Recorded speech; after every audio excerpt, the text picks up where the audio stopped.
Tard començaríem... Digues, perdoneu, em sentiu bé? Sí. Entenc que sí, perfecte. Doncs ara sí. Gràcies a tots i totes per acompanyar-nos a aquesta tarda de fred dijous. Com sabeu ja la majoria, ens trobem immersos en aquest cicle d'activitats prèvies a la realització del Congrés de la Joventut, que es durà a terme al febrer de l'any 2022.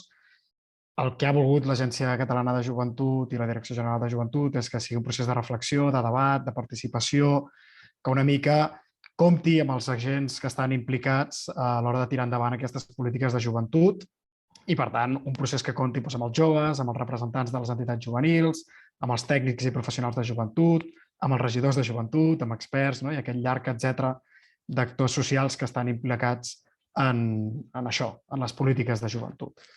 En aquest sentit, les accions i activitats que s'estan portant a terme durant aquesta tardor han estat fruit del treball realitzat per 6 grups que han estat formats per referents tècnics i experts de la Direcció General i l'Agència Catalana de Joventuts, representants de les entitats municipalistes, en aquest sentit, l'Associació Catalana de Municipis i Comarques i la Federació de Municipis de Catalunya, i representants del Consell Nacional de la Joventut de Catalunya.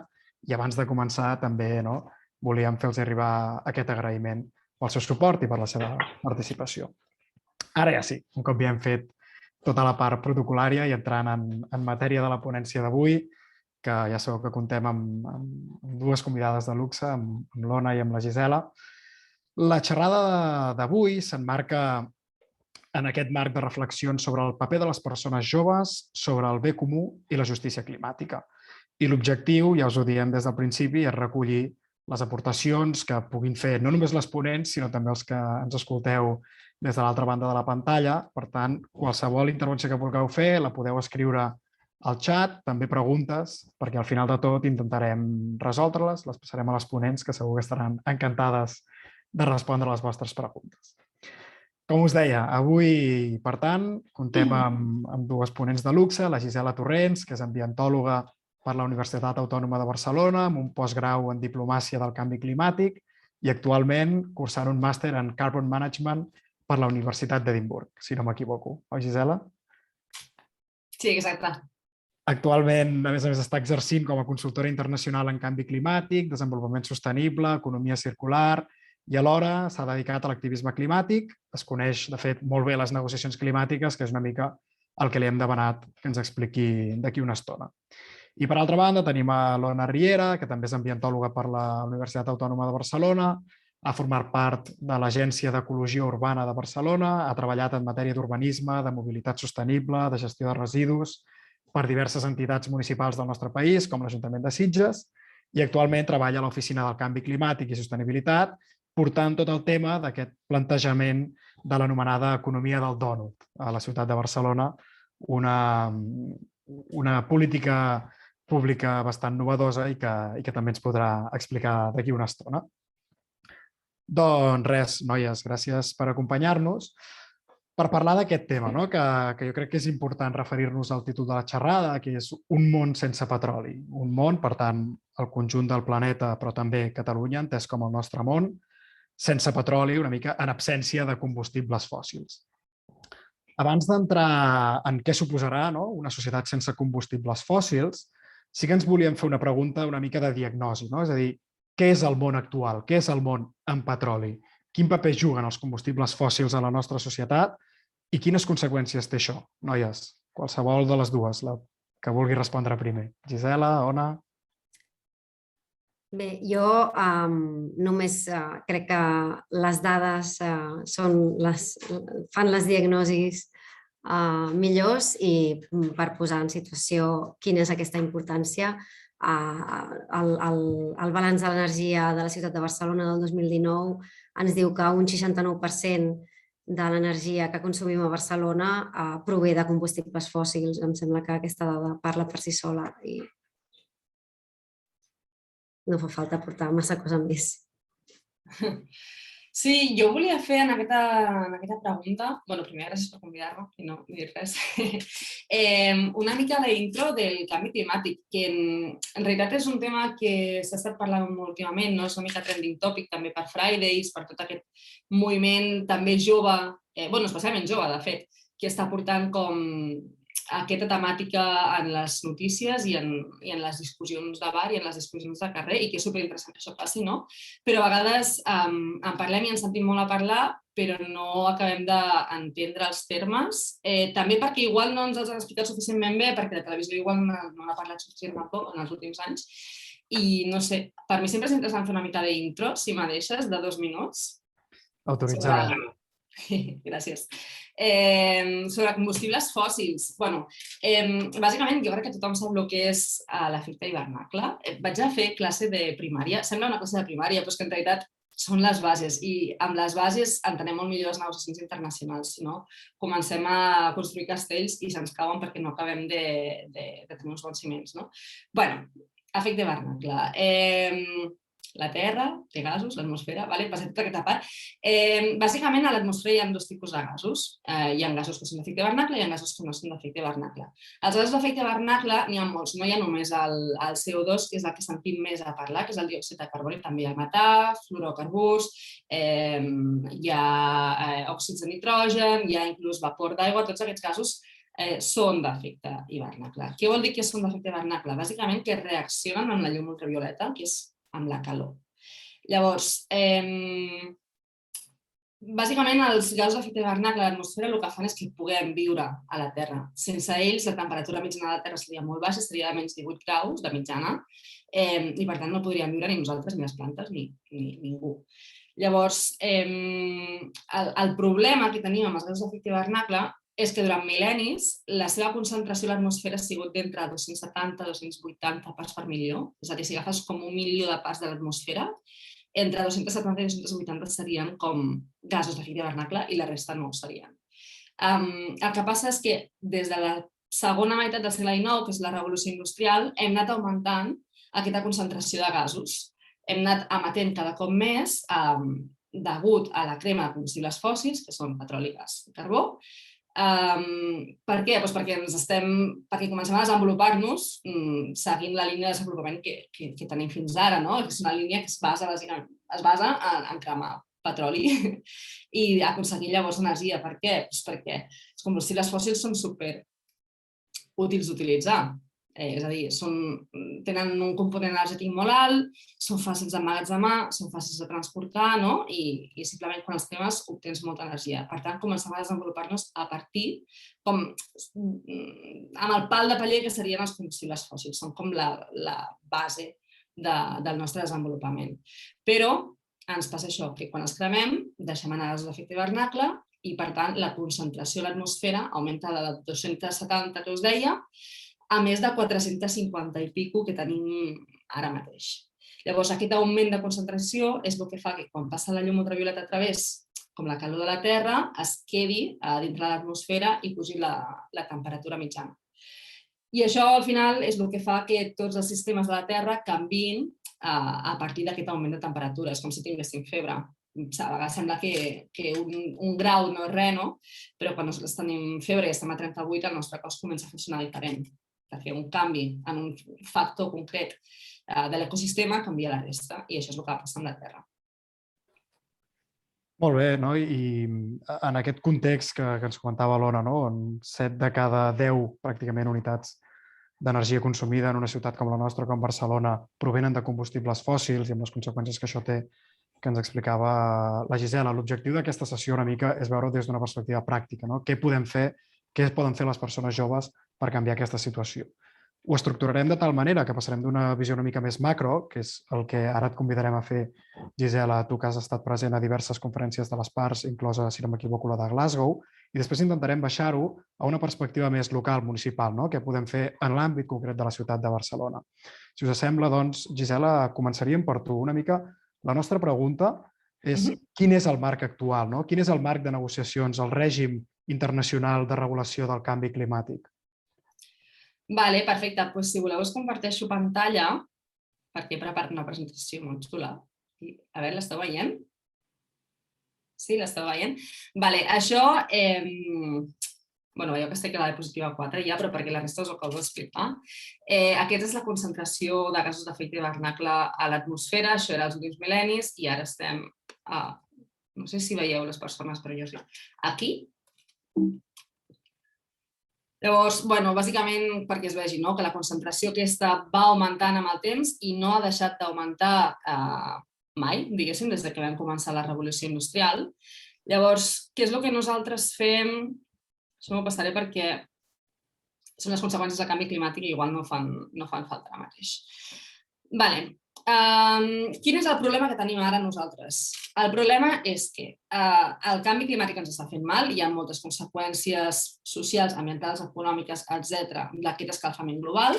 Per tant, el volem parar. Volem mitigar el canvi climàtic i volem adaptar-nos a les conseqüències del canvi climàtic que ja no són mitigables, a el que ja tenim a sobre, especialment als països del sud.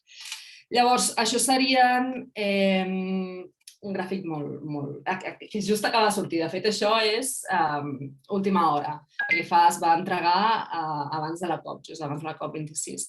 Això són les... Esteu veient el meu cursor, veritat? L'estem veient perfectament. En tot cas, perdona, Gisela, un apunt tècnic. Els que no ho veieu podeu minimitzar les pantalles apretant el botó de l'esquerra de dalt. Vale, genial.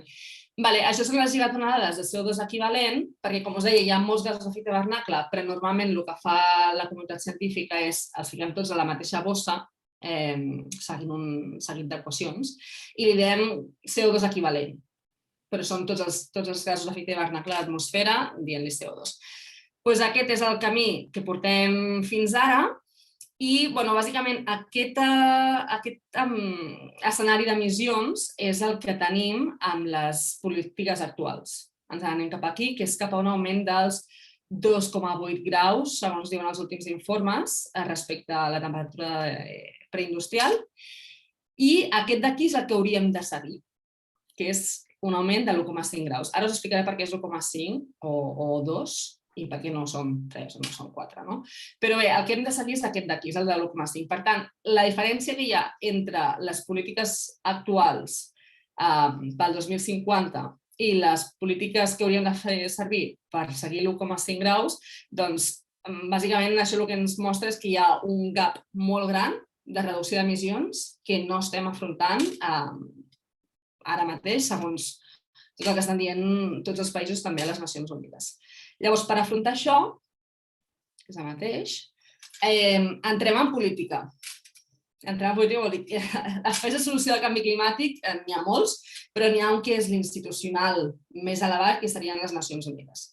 Llavors, les Nacions Unides tenen la Convenció Marc de les Nacions Unides sobre el canvi climàtic, que és la UNFCCC, per les seves sigles en anglès, que es va fundar el 92 a Rio i, bàsicament, el seu objectiu és estabilitzar les concentracions de gasos d'efecte hivernacle a l'atmosfera per parar aquest escalfament global i, per tant, el canvi climàtic.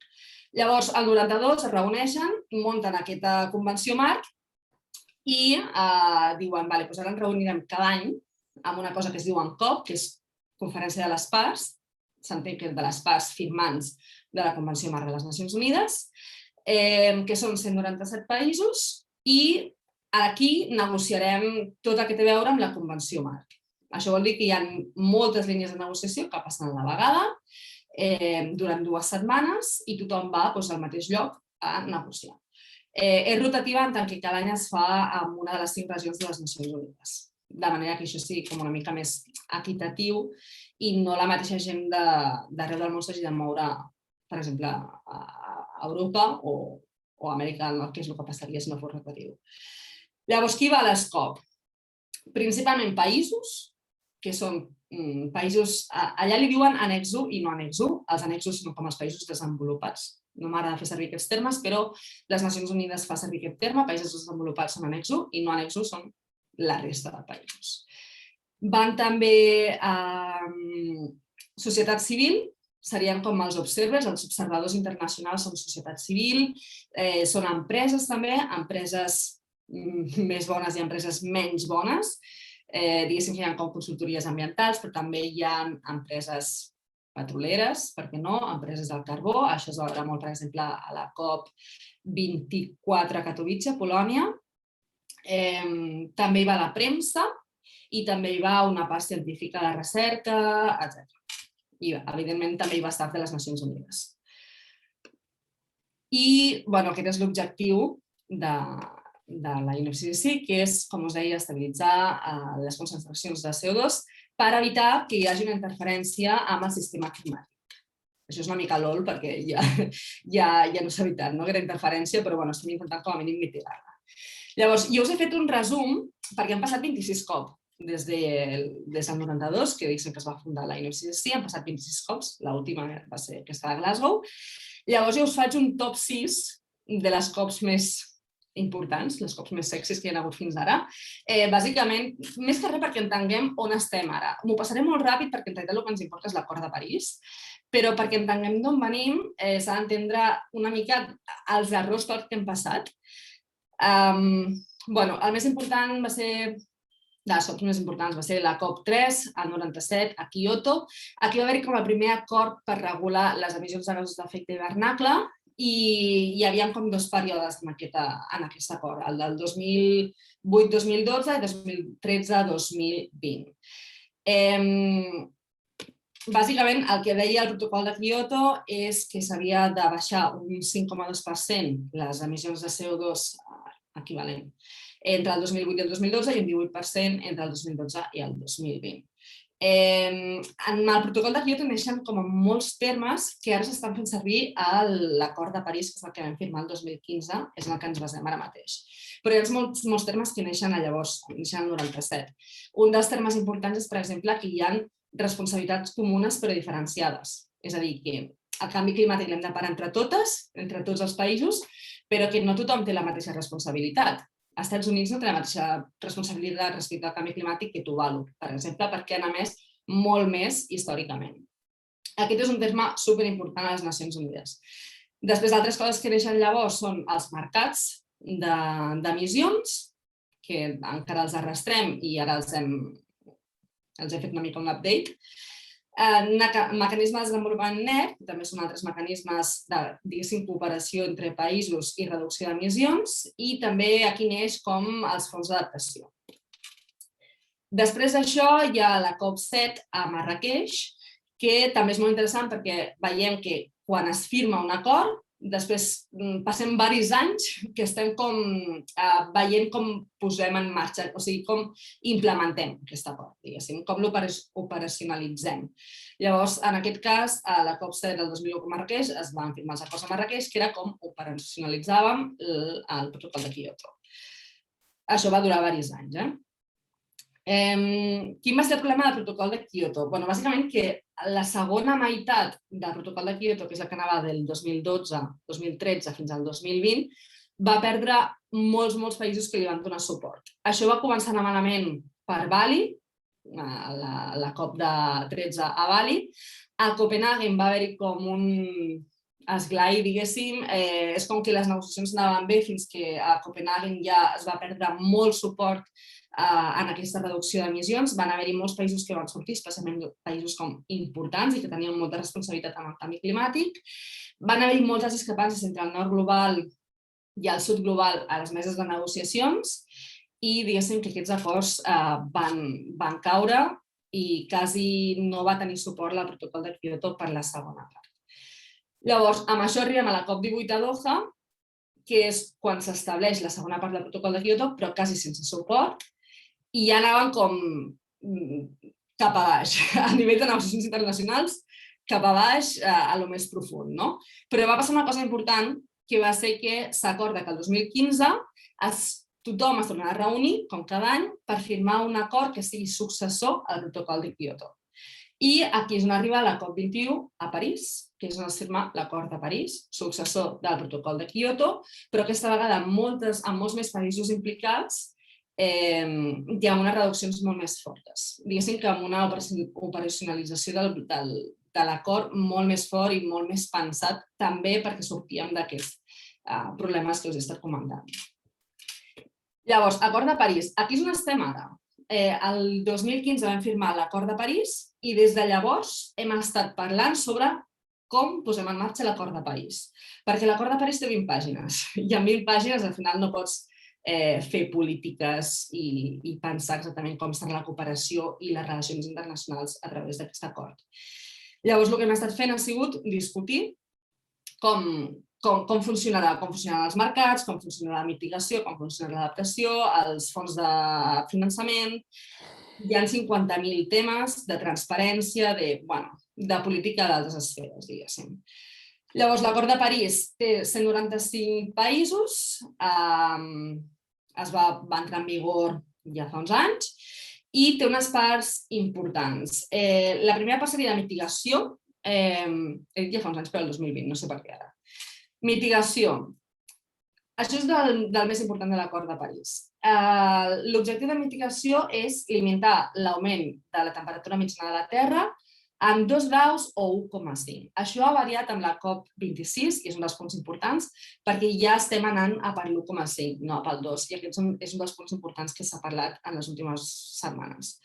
També diem que hem d'arribar al pic d'emissions el més aviat possible, que s'ha d'arribar a la neutralitat d'emissions pel 2050, que els països desenvolupats, és a dir, els annex 1, han de liderar aquesta reducció d'emissions, que es podran fer servir mercats de carboni per complir amb aquest acord de reducció d'emissions, tot i que fins ara, fins fa 2 setmanes, no es va establir com funcionarien aquests mercats, també era un dels punts importants de Glasgow, i l'aviació no forma part.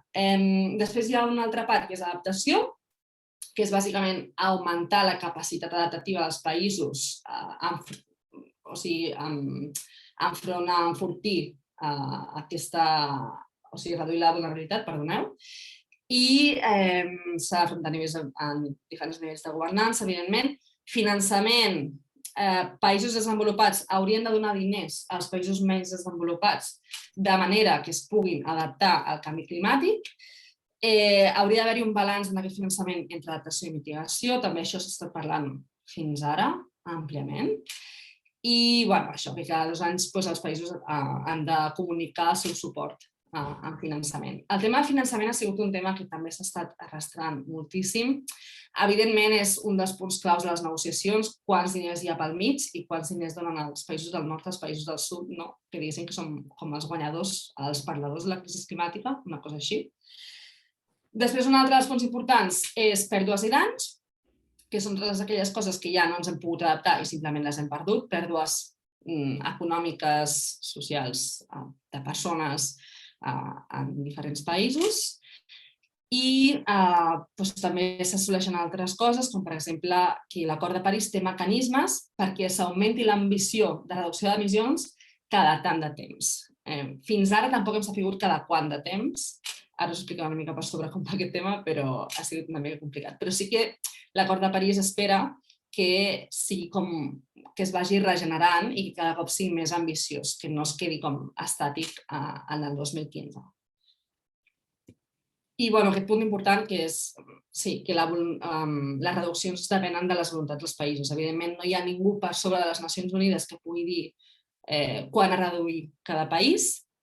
Tampoc hi ha ningú per sobre de les Nacions Unides que pugui castigar els països que no estan reduint les emissions. Per tant, tot va de confiança en la resta de països i negociacions entrant en finançament i altres coses. Llavors, el que us deia, des de la COP21 de París fins a la 26, que ha sigut ara a Glasgow, hem estat discutint com implementem aquestes 20 pàgines de l'Acord de París, amb una cosa que es diu el llibre de normes, que és el rulebook. Bàsicament, això es fa d'una forma molt concreta, que és que els països cada 5 anys, això dels 5 anys ho acabem de decidir ara també, cada 5 anys escriuran, faran com un PDF on diran el meu país, Senegal, baixarà les emissions de X a X menys 10, per exemple, respecte al 1990, respecte al 2010, respecte a l'any base que ells vulguin. Fiquen com un target de reducció d'emissions.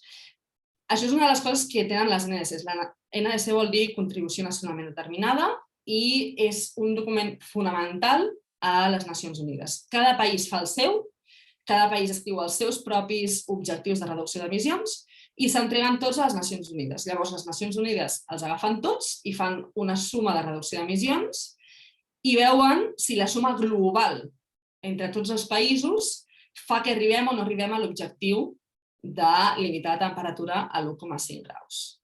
S'entén? Això es diu Global Stocktake i és com aquest recompte, que es fa cada 5 anys. Llavors, aquest és com la dinàmica que té l'Acord de París.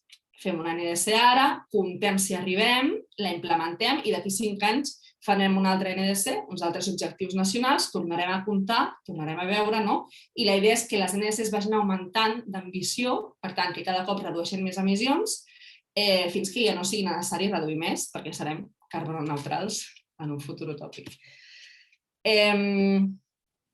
Llavors, vam arribar a la COP26 amb aquests fronts oberts. És a dir, abans de Glasgow, fa 4 setmanes, teníem encara tots aquests fronts oberts i havíem estat 4 anys discutint sobre aquests temes. Un tema de transparència, com ho fem perquè els països en aquestes NDCs diguem tots més o menys el mateix, o sigui que es pugui fer un recompte que tingui sentit, que els anys base siguin els mateixos, que tothom tingui en compte els mateixos gasos, per exemple, coses així, temes de transparència. Common Time Frames és cada quan entreguem NDCs. Vam començar la COP de Glasgow amb, crec que, 9 opcions, que era com cada 5 anys, cada 10 anys, cada 5 més 5 anys, cada no sé quants anys. I això ha sigut una mesa de negociació que ha durat 2 setmanes, 2 setmanes en cada COP, durant 5 anys, fins que hem decidit que entregarem documents cada 5 anys. Vull dir tot això perquè entengueu que les negociacions realment són anar a la paraula. I a vegades s'encallen molt perquè no depenen només de la pròpia mesa, sinó que depenen que una altra mesa funcioni, que s'aconsegueixi finançament per no sé què, jo et bloquejo aquesta taula si tu no em desbloqueges l'altra. Aquest tipus de forma de fer molt política. També teníem oberts els temes dels mercats de carboni i també de pèrdues i danys. Què passa? Que aquest any teníem molta pressió social. Aquest any i des del 2015, però cada cop més. Per què? Perquè hi ha molta més gent que sap com funciona el canvi climàtic, molta més gent que està mirant què passa a les Nacions Unides, l'IPCC, que són els científics, diguéssim, del món, per ficar-ho fàcil, estan traient informes que arriben a la gent i que la gent pot veure'ls i pot parlar-ne, i també hi ha molts moviments socials molt joves, i aquí és on entra la part de la joventut, que estan pressionant molt a les Nacions Unides perquè això passi, perquè s'arribin a uns acords que siguin realment vinculants, que siguin uns acords ambiciosos, etc. Per tant, això influencia molt a les Nacions Unides i a vegades s'han de tancar coses perquè si no tanques un acord ara t'has d'esperar un altre any i això significa també afrontar la pressió social un any més i que la gent estigui mirant malament realment. I acabo, crec que em queda un minut, punts finals o sigui, què ha passat en aquesta COP i quins són com els punts principals de la COP26. El primer és que es va dur a terme a Glasgow, per tant la presidència la tenia UK, la presidència va canviant cada any depenent d'on està la COP, i diguéssim que la presidència de UK aquest any tenia molt al cap que havíem de baixar dels 2 graus a l'1,5. Ja que l'acord de París deia 2 graus o 1,5, doncs no, la COP26 des de la presidència es va fer com amb molta pressió perquè fos 1,5. I realment ho van aconseguir, això va ser un dels punts importants d'aquesta presidència que va aconseguir que els textos quedés imprès 1,5. I per tant això és molt important perquè també marca una via de reducció d'emissions bastant forta.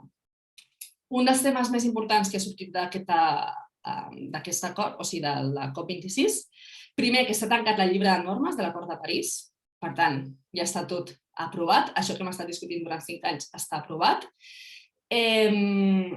Inclou que s'ha d'accelerar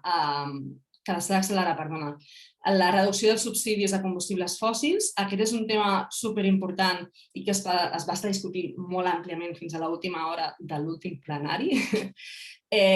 Sembla que no, però és una frase molt important que quedi escrita a les Nacions Unides, que s'han d'eliminar subsidis als combustibles fòssils. S'han d'entregar unes noves NDCs fora de temps al 2022, que és l'any que ve, perquè les que hi ha, quan us he dit que hi havia un gap entre les polítiques actuals i les d'ara, també hi ha i les de l'1,5, també hi ha un gap molt gran entre l'1,5 i les NDCs. Per tant, aquest gap s'ha de suplir i s'ha de suplir ja. Llavors, el 2022, que és l'any que ve, s'entregaran unes noves NDCs, uns nous objectius de reduccions d'emissions nacionals i es farà un altre recompte. Això també és molt important. Es reconeix la ciència, aquest sembla un punt superobvi, però havent viscut l'època Trump, la ciència va estar vetada.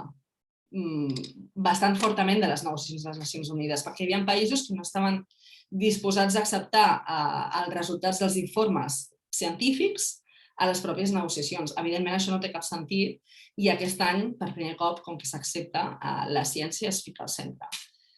També es va demanar als països que augmentessin el seu finançament cap al 2025, el finançament cap als països del sud.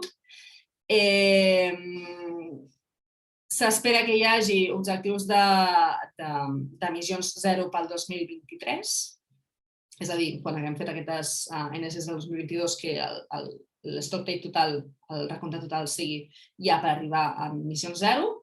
També es van crear nous objectius d'adaptació, hi havia moltes referències també a persones indígenes, a drets humans, a gènere, tot això és molt important que quedi gravat en pedra a les Nacions Unides, perquè d'aquí surten les polítiques públiques a tots els països.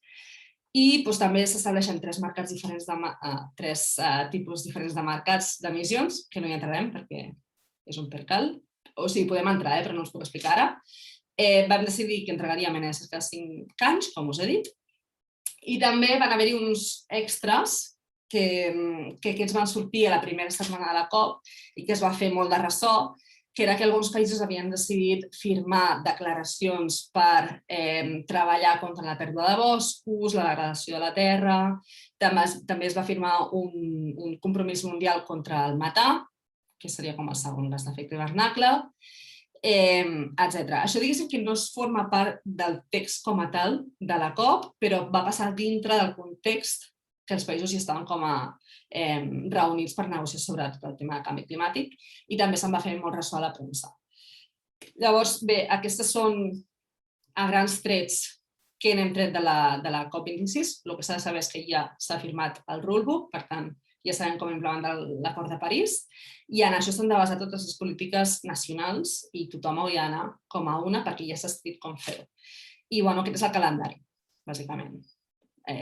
Estava una mica desquadrat perquè el tema de les NS noves no estava ficat.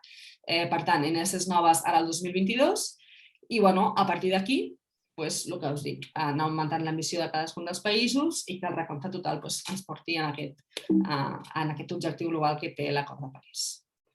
Això seria una mica el resum. Merci, Gisela, per aquest resum compromidís, molt comprimit realment de coses que podríem donar per un curs universitari sencer i de fet donen per un curs universitari sencer. Per tant, moltíssimes gràcies per la feina de síntesi en aquest sentit. Crec que és rellevant el que explicava, sobretot la diferència entre Kyoto i París, aquest canvi d'un enfocament més de dalt cap a baix, que era el que teníem a Kyoto, a un enfocament més bottom-up, que segurament és el que seguim a París.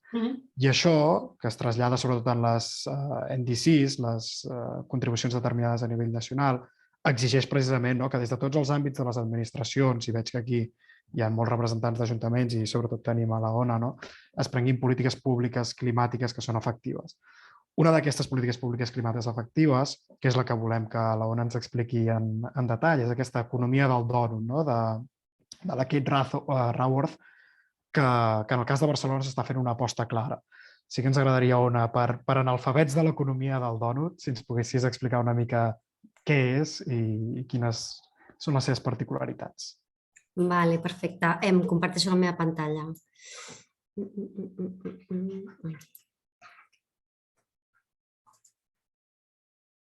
A veure, espera. La veieu? Sí, ok, a veure. La veiem bé, la veiem perfectament. Sí, no, és que se m'estaven tapant els botons. Perfecte. Vale. Bé, doncs, l'economia del dònut, nosaltres a Barcelona estem encara en un... Perdona, Ona, no sé si la pots compartir a pantalla completa perquè puguem veure les lletres de baix. Es veurà millor. Pantalla completa, no sé què vols dir. Com la presentació, diguéssim. Si pots fer en mode de presentació. Està a pantalla completa, Vull dir, he posat el PowerPoint, no es veu? Sí, però has de posar presentar. A baix a la dreta tens un botó que fica presentar. Exacte. El 95%. A veure, perdoneu. Soc bastant amb aquestes coses. No ho veig. New share, remote control. A baix a la dreta? On posa més? No. Veus a baix a la dreta on posa 95%? El botó just que hi ha a l'esquerra. Ah, vale, perdona, no, m'estàs parlant... Vale, m'estàs parlant del... Vale, espera. Espera, perdona, queda... M'estàs parlant del PowerPoint, vale, perfecte. Vale, a veure...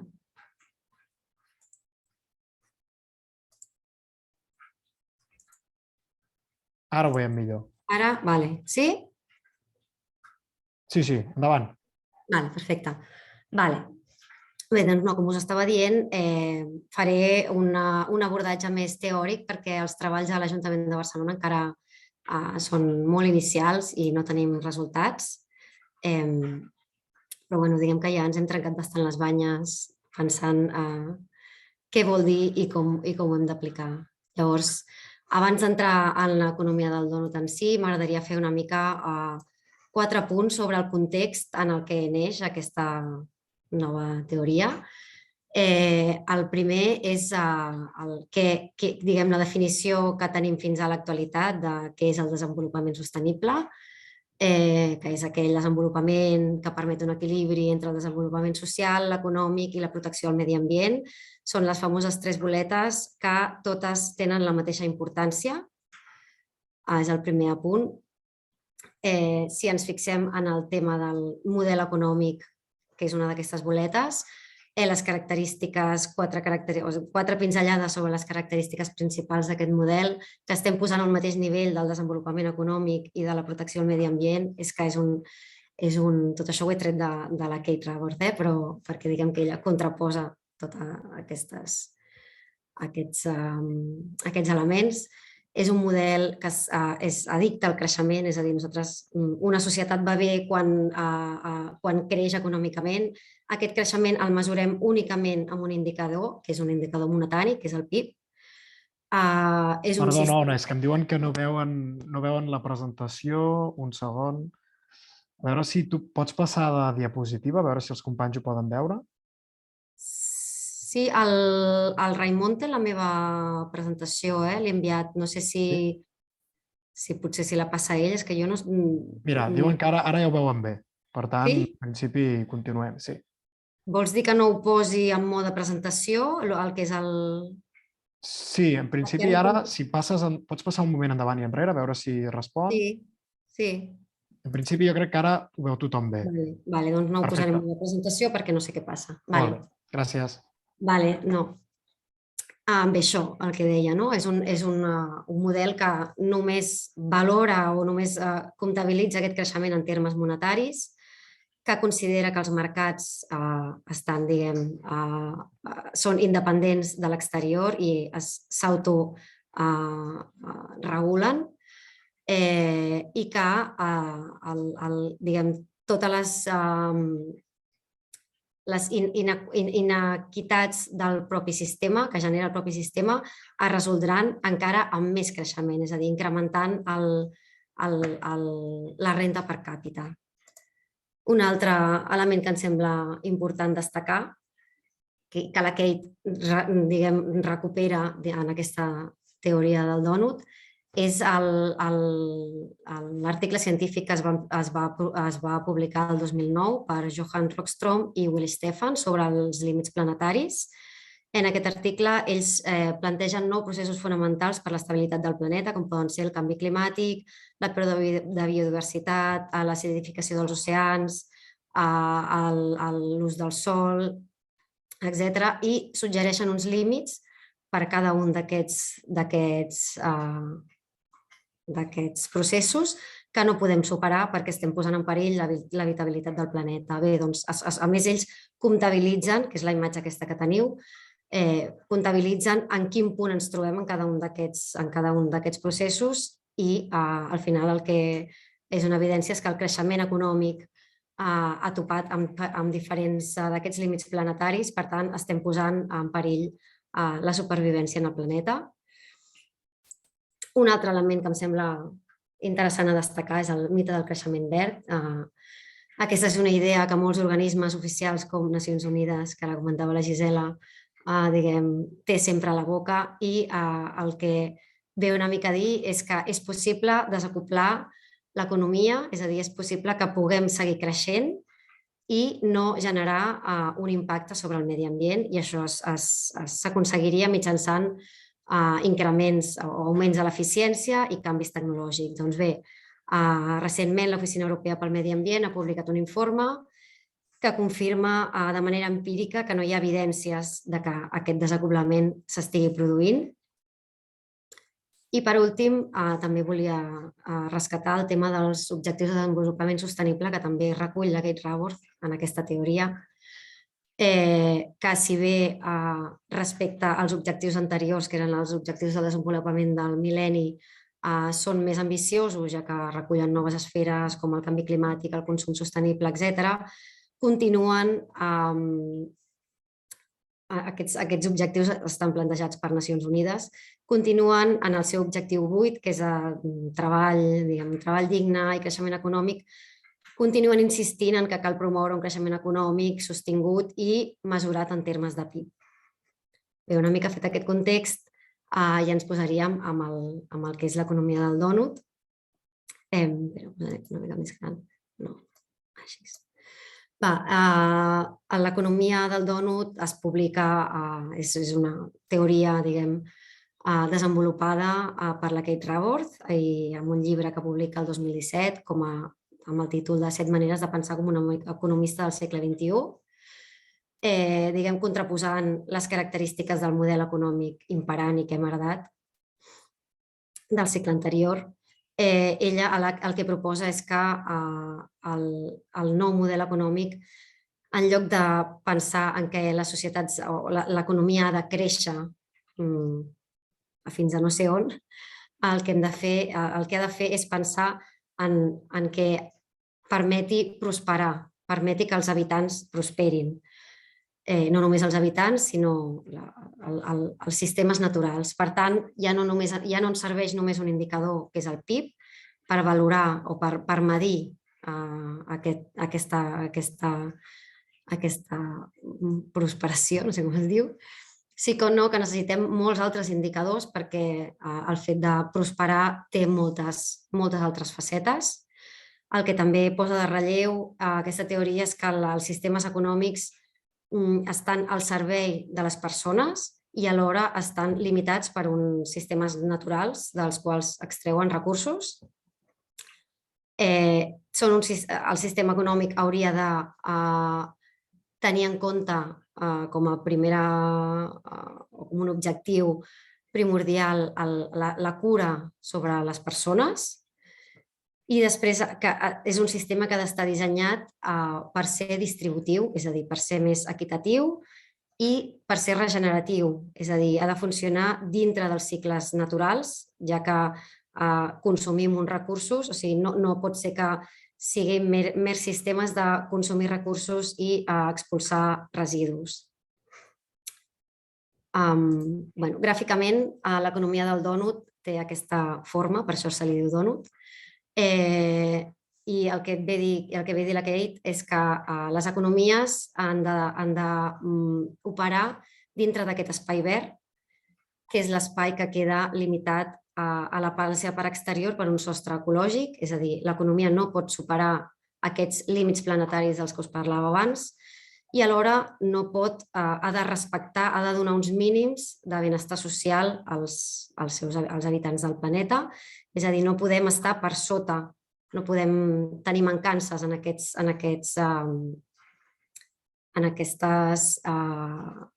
mínims socials. El que diu Kate Raworth al seu llibre és que una economia saludable ha de ser dissenyada perquè tothom pugui prosperar i no créixer sense fi. No té sentit que aquest sigui l'objectiu d'una economia. Llavors, si tenim en compte, aquesta és la teoria, com ho baixem als territoris, com ho apliquem a les ciutats. Doncs Kate fa aquesta màgia de desenrotllar el dònut i afegir-hi 2 variables més, a part de la variable ecològica i la variable social, afegeix 2 variables més que podeu veure aquí, que és la variable local i la variable global, dividint aquest espai en 4 lents. en els quals podem imaginar el futur que volem per les nostres ciutats, els nostres territoris. I, per tant, aplicar l'economia dònut a una ciutat comporta preguntar-se per cada una d'aquestes lents les següents qüestions, és a dir, què permet a la gent d'una ciutat prosperar, aquesta seria la lent social local, dins d'un hàbitat el més naturalitzat possible, seria la lent ecològica local, respectant el benestar de la resta de les persones, que és la lent social global, i la salut de tot el planeta. Les lents locals tenen a veure amb les aspiracions de la ciutat i les lents globals tenen a veure amb les responsabilitats de la ciutat. Què podem obtenir, és a dir, d'aquesta teoria, què podem obtenir les ciutats? D'una banda, un retrat de ciutat a partir d'un seguit d'indicadors, tant socioeconòmics com ambientals, locals i globals, que s'avaluen de forma conjunta i ens permeten, número 1, reconèixer en quin punt està una societat. Aquí veieu el gràfic aquest, que és el dònut, diguem, amb els indicadors calculats. Les àrees aquestes vermelles serien, aquest podria ser el dònut de Barcelona, per exemple. Les àrees vermelles de fora serien en quines dimensions dels límits planetaris estem sobrepassant, i les àrees vermelles de dins del dònut seria quins mínims socials no estem assolint. Per tant, per això se li diu el retrat de la ciutat. I amb aquest retrat de la ciutat ens permet saber cap a on ens hem d'encaminar com a ciutat, és a dir, quines polítiques hem de fer per baixar els límits planetaris, o sigui, per baixar els impactes sobre els límits planetaris cap al dònut i incrementar els mínims socials també cap al dònut. I alhora, el fet de tenir uns indicadors ens permet avaluar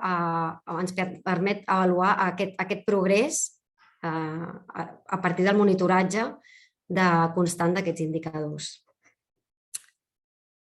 Llavors, una mica per veure com es treballa, una mica la metodologia, perquè tot això és el treball que hem hagut de fer nosaltres com a ciutat per dir aquesta cosa que és tan una mica així etèria i molt bonica de dir, però com ho implantem. Llavors, faré una pinzellada de cada lent, una mica com ho estem treballant. Des de la lent social local, que ja us deia que ens preguntàvem o el que havíem de respondre era què significa prosperar pels ciutadans d'una ciutat, vol dir que hem de tenir una bateria d'indicadors que ens permetin monitorar les dimensions d'aquest àmbit local social que tenen a veure, això sí que hi ha una guia que ens ho marca molt, és a dir, hem de trobar indicadors de què vol dir ser una ciutat saludable, és a dir, indicadors a nivell de la salut de les persones, l'accés a l'alimentació, l'accés a l'habitatge o l'accés a l'aigua, què vol dir ser una ciutat connectada, hem de tenir indicadors per valorar com es mou aquella ciutat, l'accés a la cultura, com es relaciona la comunitat, què vol dir ser una ciutat, com podem ser una ciutat habilitada, és a dir, hem de tenir indicadors de temes d'educació, d'accés a energia, de feina, com és la feina de les persones a la ciutat i com són aquests ingressos, o com ser una ciutat empoderada, és a dir, quina és la veu política de la gent, com és aquesta ciutat en termes de pau i justícia, en termes d'equitat social i en termes d'igualtat en la diversitat. Idealment, aquests indicadors, aquests objectius, en aquesta lent es treballen d'una manera participada des de tècnics municipals, món universitari, investigadors i organitzacions socials que coneguin la problemàtica social de les ciutats. Pel que fa a la lent ecològica local, la pregunta que ens fem és com pot la ciutat generar tants o més serveis ecosistèmics que el seu hàbitat natural circumdant. I això vol dir que hem de trobar una bateria d'indicadors per monitoritzar aquests serveis ecosistèmics, és a dir, evidentment els hem d'adaptar a un àmbit urbà, que no és un àmbit natural, però que seria els serveis d'aprovisionament, és a dir, pot un àmbit urbà proveir-nos aliments, fins a quin punt ens pot proveir aigua, de regulació, com pot regular les temperatures, com podem purificar l'aire i de suport, com podem captar energia, com podem incrementar la biodiversitat de les nostres ciutats i suposa repensar la ciutat tenint en compte el que es diu la biomímesi o el disseny inspirat en la natura, el que implica poder plantejar-nos objectius molt més ambiciosos des del punt de vista ambiental. Aquesta lent també es planteja que sigui pensada participadament des d'organitzacions ecologistes, des d'investigadors que estiguin treballant amb el tema dels dissenys inspirats en la natura i els tècnics municipals. Pel que fa a la lent global ecològica, és una lent que es treballa d'una manera molt més tècnica, perquè al final el que estem comparant és quins són els límits, és a dir, quina part dels límits planetaris li corresponen a aquesta ciutat i quina és la seva petjada ecològica, per tant és una feina bastant tècnica.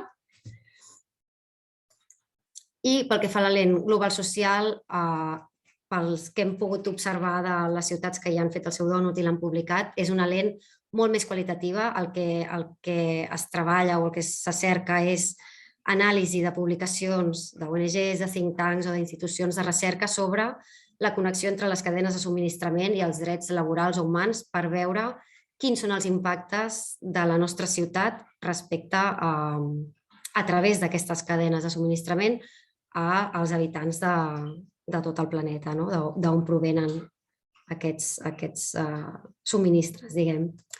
Per tant, resumint, fer el retrat del dònut és un procés iteratiu, és a dir, vol dir elaborar un primer retrat, veure en què estem fora del dònut, plantejar uns objectius i tornar a fer un nou retrat. En aquest nou retrat podem incorporar nous objectius, és un procés totalment viu, podem incorporar nous objectius, podem fer més ambiciosos els objectius i és un procés de cocreació on participen, com heu vist, diferents estaments de la societat. A part del retrat de ciutat, el que ens aporta com a ciutat aquesta economia del dònut o aquesta metodologia és això, una metodologia per avaluar de forma holística, ja que necessitem analitzar sempre des del punt de vista de les 4 lents, qualsevol estratègia, política o acció, de manera que puguem preveure els impactes, tant positius com negatius, i modificar o, acotar o dissenyar aquestes polítiques de manera que potenciem els impactes positius i minimitzem els negatius. Jo aquí he posat un exemple que podria haver sigut qualsevol altre, però és a dir, una ciutat es pot plantejar com vol que sigui l'habitatge del futur, i analitzat des de les 4 lents podríem parlar a nivell global social, que volem que els materials que utilitzem tinguin garanties, els que siguin importats tinguin garanties que garanteixin els drets laborals. Podem parlar que volem finançar les inversions a través de banca ètica. A nivell de global ecològic, podríem voler reduir l'extracció de matèries primeres i, per tant, posar en primera línia tot el tema del disseny circular i posant la de construcció com un element molt important del disseny d'aquestes vivendes. També ens podríem plantejar com poden els habitatges, els edificis, proveir-nos de més serveis ecosistèmics, és a dir, podem recollir l'aigua de pluja, com poden captar l'energia solar, com poden produir aliments, com poden regular la temperatura de la ciutat a través de cobertes fredes. I a nivell de l'àmbit de la lent local social podem pensar que volem que la construcció d'aquests habitatges sigui mitjançant llocs de treball dignes, podem pensar que volem reduir la pobresa energètica fomentant l'autoconsum, etc. Llavors, per resumir una mica tot el que ja he anat dient, què ens aporta aquesta metodologia de l'economia del dònut? Doncs, en primer lloc, una visió holística de com està funcionant la ciutat. El retrat de ciutat ens posa a la llum molts indicadors per cada una de les lents, així en una sola imatge. Permet, a l'hora de definir estratègies, fer un treball transversal i, a més, participat. Ens permet repensar objectius de ciutat, ja sigui creant-ne de nous o fent més ambiciosos els que tenim, i sobretot ens obliga a mesurar-los, és a dir, ens obliga a tenir uns indicadors que ens mesurin si estem assolint aquests objectius. També ens posa a la llum, això en els treballs que estem fent a l'Ajuntament de Barcelona, ens trobem en molts casos que pensem un objectiu i diem, ostres, no tenim dades per calcular aquest indicador que ens mesuraria aquest objectiu i tot allò que no es recull amb dades no existeix, per tant és molt important. Una altra cosa que ens està dient l'economia del dònut és si hem de recollir noves dades. Ens permet revisar polítiques públiques a partir dels indicadors que estan fora del dònut. Això pot voler dir, en el cas de Barcelona, que tenim molts plans estratègics sectorials. En alguns casos, revisar aquests plans. Aquests plans no vol dir fer plans nous, sinó revisar-los, incorporar-hi matisos o, en alguns casos, fer plans nous si veiem que hi ha algun repte, si veiem que hi ha algun indicador, algun objectiu que no estava recollit en cap pla. I també ens obliga això que us deia, a monitoritzar si aquests plans estan funcionant a través del constant recàlcul d'aquests indicadors. I ja per finalitzar, un doble missatge, un missatge bo, i és que hi ha moltes ciutats que s'estan posant en aquesta feina, diguem, d'implementar l'economia dònut a les ciutats, però un missatge no tan positiu, i és que són metodologies molt noves, vull dir, les ciutats pilots, que són Portland, Amsterdam i Filadèlfia, van iniciar els seus treballs el 2019. Amsterdam ha publicat el seu City Donut el 2020, a Brussel·les, la regió de Brussel·les, que és un altre territori que l'ha aplicat el 2021, i una guia una metodologia per carretes de ciutat que l'ha publicat el C40, s'ha publicat el 2020. Per tant, és una metodologia molt recent i en evolució i que a vegades no està del tot definida, amb la qual cada ciutat ha de treballar una mica i ha de fer un esforç per aplicar-se-la, per concretar-la. És a dir, tenim en molts casos línies de treball o indicacions, però la concreció en alguns casos ens l'hem de treballar nosaltres. I ja està. Moltes gràcies, Ona, en aquest sentit. Una pregunta que jo crec que relliga una mica les dues exposicions. Ens has parlat de les 4 lents de la Kate Raworth. Quin seria el punt de contacte entre la lent local i la lent global d'una ciutat? Ara ens parlaves d'Amsterdam, de Portland, de la regió de Brussel·les. Hi ha contacte entre aquestes ciutats, per exemple, a l'hora d'implementar l'economia del dònut? Les ciutats han de tenir un paper, crec que tenim un convidat a darrere teu, Ona, un gat que està... Són 3, en realitat, vull dir que poden aparèixer en qualsevol moment. Exacte. Una mica la pregunta era aquesta, quin paper hi ha interacció entre les ciutats? Les ciutats, de fet, hem vist que han tingut un paper també en aquesta COP26 i en concret Barcelona, a la presència de les administracions locals en les negociacions climàtiques internacionals. I quin és aquest paper? Quina és la interacció que es dona entre les diverses ciutats? Ja sé que esteu començant, per tant, no falta que em parlis des de l'experiència, sinó més o menys del que se sent en el món. Però et refereixes a si aquestes ciutats que estan implementant aquest model es comuniquen entre elles o... Efectivament, no? Hi ha contacte entre Amsterdam i Barcelona a l'hora d'implementar una metodologia que no només és molt nova, sinó que a més és molt trencadora? Sí, a veure, de fet, ja el C40, arrel de la publicació del llibre i d'això, ha obert un nou programa que es diu de Thriving Cities Initiative, i a partir d'aquí nosaltres ens vam posar en contacte amb ells perquè teníem molts dubtes i ells, d'alguna manera, és a dir, tenen un pressupost per ajudar a determinades ciutats, com en aquest cas van ser les 3 pilots, però continuen assessorant a ciutats.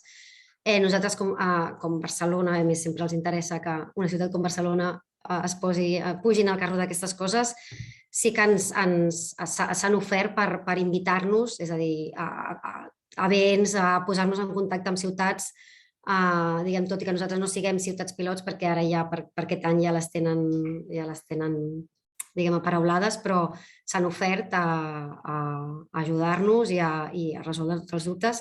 Paral·lelament, hi ha la Kate Raworth, després de publicar el seu llibre i que tot això comencés a agafar molt revolt, ha fundat el DEAL, que és el Donut Economics Action Lab, que tenen una pàgina web també, i ells també assessoren.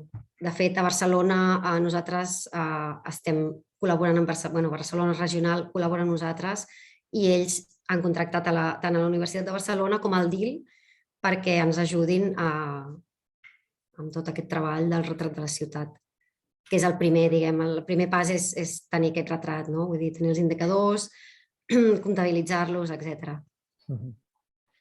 Merci. I Gisela, que ara vaig per tu, la Ona ens parlava de tota aquesta tendència que hi ha hagut durant els últims temps i que jo crec que l'IPCC va confirmar en l'últim informe de desmuntar una mica el creixement verd. I segurament les teories del decreixement no només estan guanyant cada cop més adeptes en el món científic, sinó també com una articulació política. Tot plegat, ho relacionem amb la diagnosi que ens heu fet al principi. M'he quedat amb la xifra, aquest 69% de l'energia consumida a Barcelona ve dels combustibles fòssils.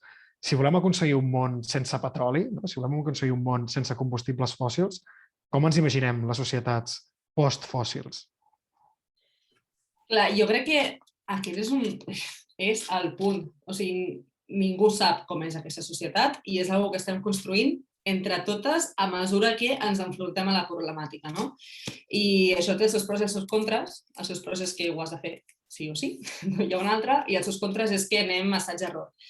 Llavors, jo crec que hem de tenir en compte que Espanya ha de ser carboneutral pel 2050. Això significa que ens queden 30 anys per veure com ens ho muntem per ser carboneutrals, que significa que el que matem i el que absorbim és igual, per tant que les emissions totals són zero. I clar, aquí entra el punt de com fem aquesta transició ecològica, que no només ha de ser una bona transició ecològica a nivell energètic, per exemple, sinó que ha de ser justa i ha de ser social i al final ha de funcionar amb les polítiques del propi país, no? En aquest cas amb el nostre país o amb Europa o al grup que pertanyis com a país. Per tant, jo aquí soc bastant adepta del decreixement. La veritat, suposo que sabeu el que és el decreixement, al final el decreixement econòmic, bàsicament el que diu és que el consum que tenim ara mateix en certs països del nord és impossible mantenir-lo encara que hi hagi una transició ecològica cap a energies renovables. Per tant, no es tracta només de fer un canvi a energies renovables, que s'ha d'accelerar, evidentment, i les noves polítiques internacionals també així ho diuen, no? També la COP26 ens porta en aquest camí d'avançar cap a la transició energètica, sinó que s'ha de baixar el consum. I s'ha de veure com baixem aquest consum, no només amb eficiència energètica, sinó també amb un consum real.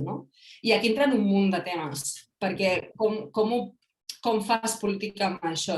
Com fas que hi hagi aquesta transició sense deixar ningú enrere? I no només sense deixar ningú enrere dels que estan vius ara, sinó dels que estan vius d'aquí uns anys.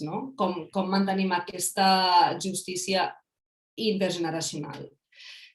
I hi ha moltíssimes respostes a aquesta pregunta, realment. Moltíssimes respostes i moltíssimes no respostes i moltíssimes preguntes. Jo crec que és això que et deia abans, que anem fent i mentre anem fent anem pensant. Llavors, com a punt principal, jo diria que hi ha d'haver-hi una reducció del consum. Que esperem que sigui ordenada, i aquest és el punt.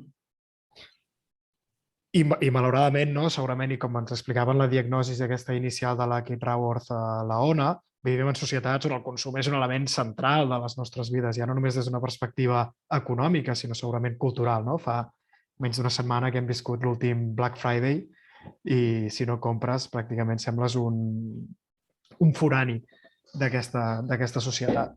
De fet, hi ha alguns economistes, Martínez Alier, Giorgos Kallis, que diuen que el decreixement no és tant una teoria econòmica com una perspectiva de canvi social en aquest sentit.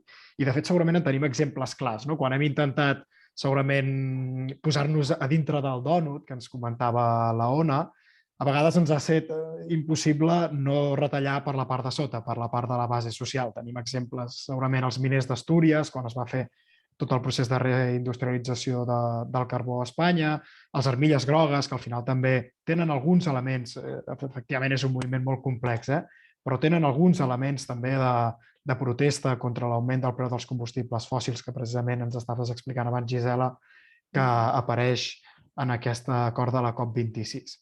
La meva pregunta, tenint en compte que tenim companys i companyes que venen de polítiques públiques, de joventut, regidors, i segurament també algun acadèmic, és coneixem alguna política pública, algunes polítiques a nivell comparat que permetin que aquesta transició no només sigui ecològica, sinó que sigui una transició justa?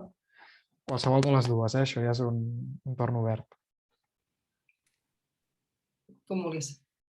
Bé, jo us puc parlar a nivell municipal, és a dir, exemples concrets que s'estan duent a terme a Barcelona. De fet, estan recollides dintre del Pla d'Acció per l'Emergència Climàtica 2030 de Barcelona.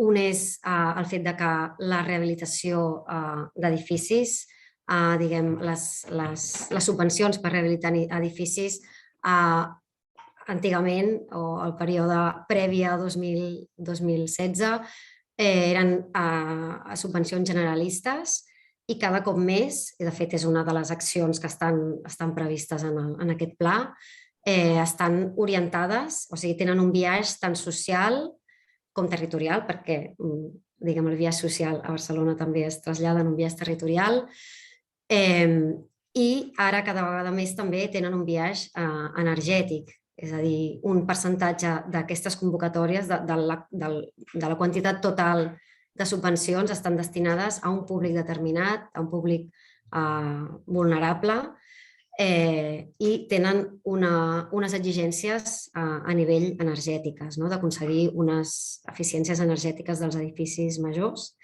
Després, un altre mecanisme que s'ha implementat, o sigui, s'ha iniciat ara el 2020, és el mecanisme per l'energia sostenible de Barcelona, que és un mecanisme que preveu un model de negoci on l'Ajuntament i els privats fan projectes tant d'eficiència energètica com d'implantar energies renovables en edificis particulars, i es recupera la inversió a partir dels estalvis, és a dir, els particulars no han de pagar aquelles inversions, sinó que es recuperen a partir dels estalvis energètics que produeixen aquests projectes. Per tant, és una manera de fer accessibles a les llars més vulnerables tota el que és l'energia renovable i l'eficiència energètica. I després una altra cosa que no sé si coneixereu, que ja fa més anys que funciona, que és el tema dels punts d'assessorament energètic, que el que pretenen és donar la informació, inclús intervenir, perquè les persones puguin exercir els seus drets perquè fa els subministraments bàsics i que les companyies no els hi puguin tallar els subministraments, però també donar informació perquè aquestes llars puguin fer les seves cases més eficients. En total, a la ciutat de Barcelona hi ha 11 punts d'assessorament energètic i durant el 2020, a través d'aquests PAEs, s'han evitat uns 20.000 talls de subministrament. Vull dir que són accions molt concretes, molt portades al territori, però que són interessants. Vale, jo... Has acabat, Anna? Perdona. No, deia de cara al tema de la justícia, de la justícia climàtica. Vale. Jo anava a dir abans, parèntesi, crec que abans, no estic segura, he dit llum ultravioleta en lloc d'infraroja. No sé si ho he dit o no ho he dit, en cas de parlar en cas d'hivernacle, és que me n'acabo de recordar ara. Si ho he dit, perdoneu-me, perquè lapsus total. El meu cervell ha decidit dir una cosa diferent. Infraroja, no sé, si algú ho ha escoltat, probablement no, però és igual. Sobre el tema de justícia climàtica, per mi hi ha un punt molt important, que és que l'Acord de París, jo torno al meu tema, que és l'internacional, l'Acord de París diu que, en el seu text, diu que s'ha d'aplicar la llum de l'equitat. Això és molt divertit perquè les Nacions Unides diuen la llum de l'equitat i en realitat ningú sap què vol dir la llum de l'equitat. Ningú sap o sigui, l'equitat és un concepte flotant en aquest tipus d'acords i al final s'ha d'aterrar. I aquí apareix un concepte superinteressant del que parlen molt Laia Llorero i tota aquesta gent, que és l'ecofeixisme, que per mi va superlligat a la justícia social i a la justícia climàtica, que és no arribar en aquest punt on hi hagi unes persones que es puguin adaptar al canvi climàtic i puguin seguir vivint com vivim fins ara als països benestants, als països rics, i que hi hagin altres persones del sud global, i no només del sud global, sinó dintre de les fronteres nacionals, que quedin relegades als límits d'una vida digna. És a dir, que hi hagin persones que pateixin realment molt les causes de la crisi climàtica i altres que tinguin els recursos per sobreviure'n i viure'n bé. Això seria l'ecofeixisme. com no arribar a aquest punt, perquè realment és on ens estem anant ara mateix, no? Vull dir, ja hi ha moltes persones que estan havent d'emigrar dels seus països per culpa de la crisi climàtica i ja sabem també com funcionen els tractats de les fronteres a Europa, per exemple. I no només a Europa, també sabem que aquí dintre d'Espanya hi ha persones que pateixen de pobresa energètica, hi ha persones que viuen sota el llindar de la pobresa i especialment les dones. O sigui, el gènere com a tal és un factor de risc davant de la crisi climàtica. Hi ha molts punts que afecten com les persones perceben les conseqüències d'aquesta crisi. Llavors, a nivell internacional, hi ha un punt molt important a discutir i que també és una mica tabú entre les Nacions Unides, que són els pressupostos de carboni.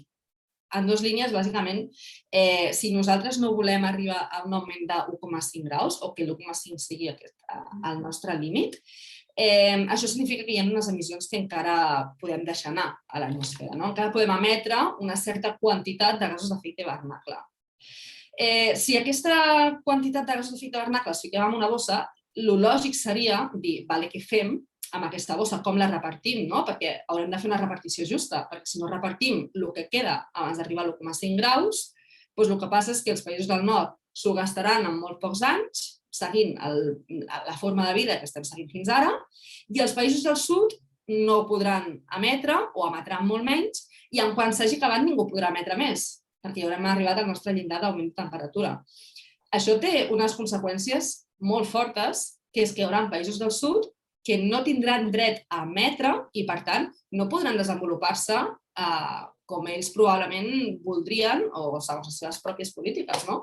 I desenvolupar-se vol dir construir un hospital, construir una carretera o construir una planta d'energies renovables, perquè construir un molí de vent o plaques solars necessita de petroli, necessita que emetis gasos d'efecte hivernacle. Per tant, és com que això que ens queda per emetre s'hauria d'utilitzar únicament per la transició ecològica, especialment dels països del sud, que són els que no han emès fins ara, són els que tenen el dret històric de fer servir aquestes emissions que ens queden fins a arribar al llindar de l'1,5 graus.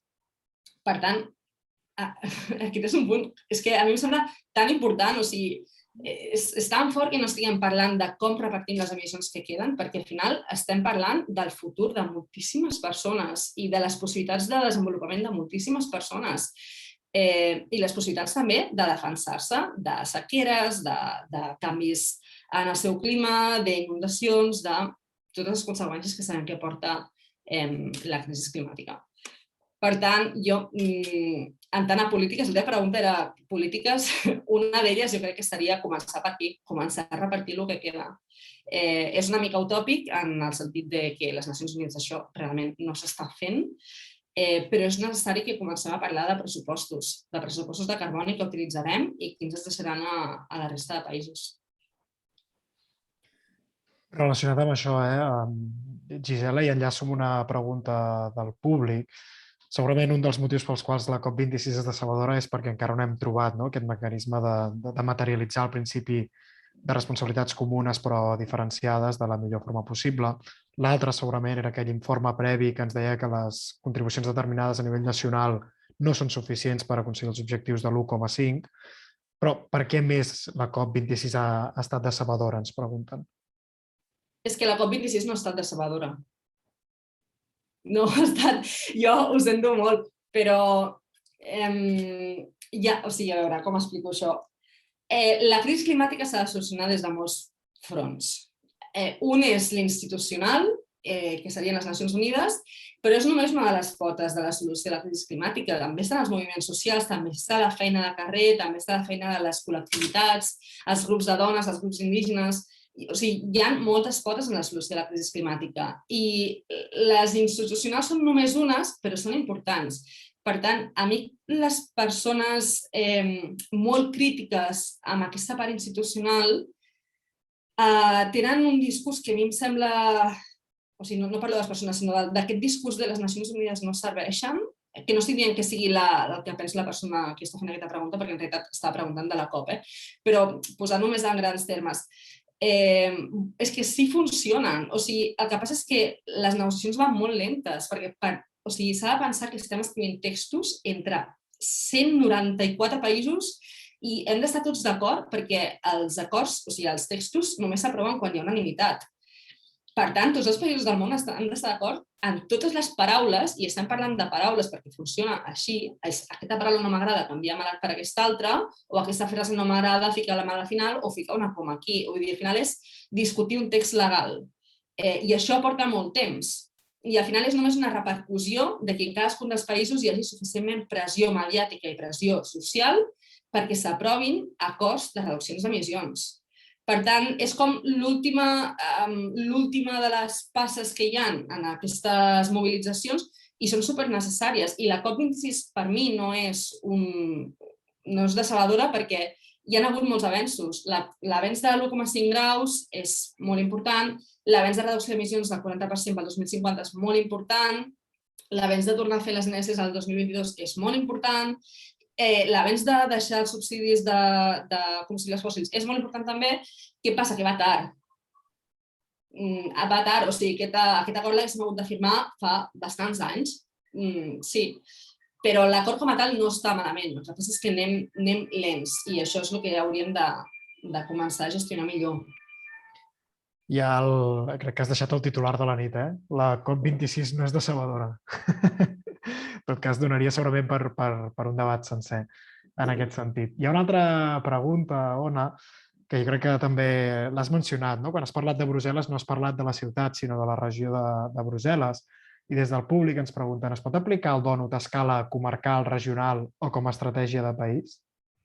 Sí, evidentment el dònut només depèn que puguis tenir dades per fer el retrat de ciutat i després qualsevol nivell administratiu pot plantejar-se la feina de treballar al seu territori dintre de les 4 lents. Vull dir, sí. Per tant, és un tema només, entenc, d'escalar, no? Els resultats d'un lloc en un altre. Totalment. Tot i que entenc que de moment només ho hem provat a escala de ciutat o hi ha alguna experiència a escala més... Hi ha experiències... Dic, segurament també jo crec que és interessant si hi ha alguna experiència a una escala més petita, no? A vegades ens imaginem molt a l'engròs, una ciutat gran com Barcelona, i en canvi segurament veig alguns ajuntaments de mida bastant més petita, 10.000 habitants, com per exemple el cas de Centelles. No sé fins a quin punt tenen la possibilitat o hi ha referents que han actuat a aquesta escala. Referents de municipis més petits no els conec. S'ha fet un estudi, de fet, hi han participat gent que treballa al DIL a nivell de països, és a dir, s'ha fet un retrat a nivell de països i Espanya, el que passa que ara intentava buscar el link, en tot cas, després el puc posar pel xat de la referència d'estudis i podem buscar, per exemple, a Espanya hi ha un retrat hi ha un retrat de país pel cas d'Espanya, és a dir, on es veu quins límits planetaris estem superant i quins mínims socials no s'estan assolint. Al final jo crec que, vull dir, simplement el dònut és una metodologia per estudiar quines polítiques, per analitzar, per veure cap a on volem anar. El hàndicap que jo li veig potser més important és el que us deia de tenir dades. És a dir, al final, quan et marques un objectiu, és a dir, el dònut et dona una metodologia perquè tu tinguis en compte de forma holística com les teves polítiques poden afectar a cada un dels àmbits i prendre les millors decisions i decidir quins són els objectius en cada una de les lents que vols assolir, però després necessites dades per poder avaluar aquests indicadors, quantificar els indicadors i potser en municipis petits aquest no sé si pot ser el hàndicap més gran, no? Que hi hagi dades que no s'estiguin recollint. És potser el que se m'acudeix com a major dificultat, però després al final el que et dona el dònut és una metodologia d'anàlisi, no és res més, vull dir que ho pots aplicar. Entenc, per tant, perdona, repeteixo per als analfabets en l'economia del dònut, no pressuposa l'existència d'una economia més petita, o sí, perquè sovint quan parlem de decreixement, per exemple, hi ha aquesta voluntat de relocalitzar, no només en termes de no creuar tot l'oceà Atlàntic, sinó segurament no necessitat de creuar 34 comarques per menjar o per consumir alguna cosa que pot estar produïda allí, no? Però suposa això l'economia del dònut? Sí, suposa, evidentment, és a dir, suposa generar menys impacte sobre el planeta i això vol dir, com deia la Gisela, necessàriament de créixer o ser més sobirans en cada un dels àmbits perquè el fet de no ser sobirans, a part de perill, diguem, d'abastiment o el que sigui, genera uns impactes molt grans perquè vol dir que els recursos els estem obtenint de molt més lluny del nostre territori. Llavors, necessàriament, la lent global ecològica passa per això, per reduir l'àmbit d'on extraiem els recursos. Amb les dificultats que això suposa també entenc, Gisela, des de la perspectiva de la negociació. Abans deia, ostres, la dificultat de posar d'acord 194, no només països, sinó cultures jurídiques, cultures econòmiques, cultures en el sentit ampli del terme o més, diguéssim, etnològic. Si això ho hem d'escalar a unitats polítiques més petites com les ciutats, des d'una perspectiva de negociació, Gisela, com ho preveus? Clar, en aquest marrón s'hi fiquen les Nacions Unides, molt ben fet, en altra part, i de fet nosaltres com a Unió Europea també tenim això, o sigui, tenim més punts encara, no? Perquè negociem com a Unió Europea, després ho baixem a tots els països, cadascun dels països té un objectiu de reducció diferent segons la capacitat que tenen, i després això s'ha de baixar en polítiques que siguin palpables, en lleis de canvi climàtic, en polítiques públiques, etc. Per tant, sí, és moltíssima feina la que s'ha de fer i a tots els nivells. Molt bé, doncs escolteu, també per no allargar-nos més, que a més davant d'una pantalla sempre un company diu més val que la gent es quedi amb gana que tipa, no? Perquè 2 hores escoltant una conferència davant d'una pantalla pot ser molt dura. Sí que us volíem agrair a tots la participació, hem intentat fer una diagnosi de què significa un món amb petroli, veure les alternatives que la Ona i la Gisela ens han plantejat sobre com intentar canviar aquesta societat per viure sense combustibles fòssils i també hem intentat analitzar alguns dels seus reptes. Segurament donaria per molt més, però les limitacions són les que són. Moltes gràcies sobretot a la Ona, a la Gisela i a tots els que hi sou i sobretot ja sabeu que podeu continuar seguint les activitats des d'ara fins al Congrés de la Joventut. Moltes gràcies a tothom i fins la propera. Moltes gràcies a vosaltres. Adéu. Adéu.